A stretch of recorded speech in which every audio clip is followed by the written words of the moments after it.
సోదరులారా, ఈరోజు వ్యవసాయ వ్యవసాయ కార్మిక సంఘం అట్లానే సిఐటి రైతు సంఘం నిర్వహిస్తున్నటువంటి ఈ ధర్నాలో భాగస్వామ్యం వ్యవసాయ కార్మిక సంఘం అవుతుంది.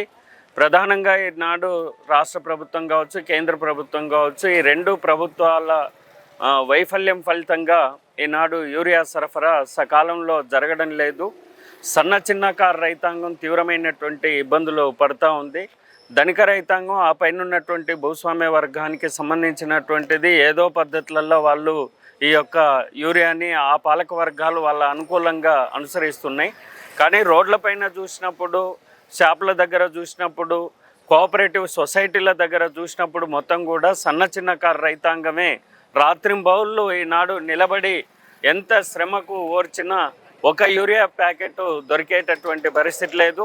దీనికి కారణానికి సంబంధించినటువంటి కేంద్ర ప్రభుత్వం యొక్క వైఫల్యం తప్ప ఇంకోటి కాదు. అదే పద్ధతులలో ఈ రాష్ట్ర ప్రభుత్వం కూడా అటువంటి వైఫల్యాన్ని అనుసరించింది.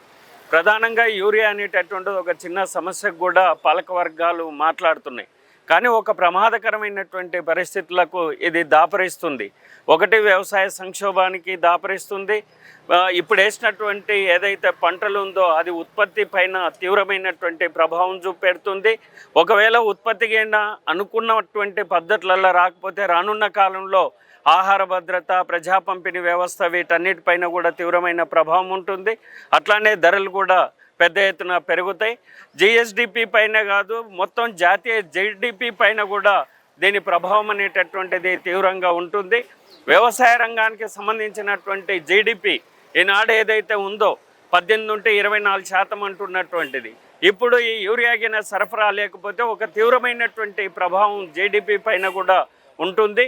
కాబట్టి భారతదేశం మొత్తం కూడా వెలిగిపోతుంది, రేపు 3వ ఆర్థిక వ్యవస్థగా ప్రపంచంలోనే ముందుకు వస్తుంది అనేటటువంటి చెప్తున్నారు. కానీ ఇటువంటి ఉత్పత్తి రంగమైనటువంటి వ్యవసాయ రంగం పైన ఇంత భారీ మొత్తంగా దాడి జరిగినప్పుడు 3వ ఆర్థిక వ్యవస్థని సాధించడం అనేటటువంటిది అది అసాధ్యం, అసంభవము, అది సాధ్యమైనటువంటి పని కాదు. కాబట్టి ఒకవైపున ఈ రంగాన్ని దెబ్బతీసి రెండవ వైపున పారిశ్రామిక రంగం కూడా ఈరోజు దివాళగా ఉంది. మొత్తం దేశ ఆర్థిక వ్యవస్థనే ఈరోజు చిన్నాభిన్నం అయ్యేటటువంటి పరిస్థితి కనబడుతుంది. కాబట్టి ఇప్పటికైనా పాలకవర్గం సన్న చిన్నకారు రైతాంగానికి, పేద రైతాంగానికి, మధ్యతరగతి రైతాంగానికి యూరియాని సకాలంలో సరఫరా చేయాలి. మొత్తం అవసరానికి అనుగుణంగా మొత్తం రైతాంగానికి యూరియాని సరఫరా చేయాలి. కాబట్టి అటువంటి సరఫరా కావాల్సినటువంటి చర్యలన్నీ కూడా ముందుగానే చేపట్టకపోవడం అనేటటువంటిది దురదృష్టము బీజేపీ ప్రభుత్వం, అది రాష్ట్ర ప్రభుత్వం కూడా. కాబట్టి యూరియా సరఫరాకు, యూరియా రాకపోవడానికి, యూరియాని కింద రైతాంగానికి అందించకపోవడానికి ప్రధాన కారణం అది పాలకవర్గ ప్రభుత్వాలు, అది బీజేపీ ప్రభుత్వం, ఈ రాష్ట్ర ప్రభుత్వం.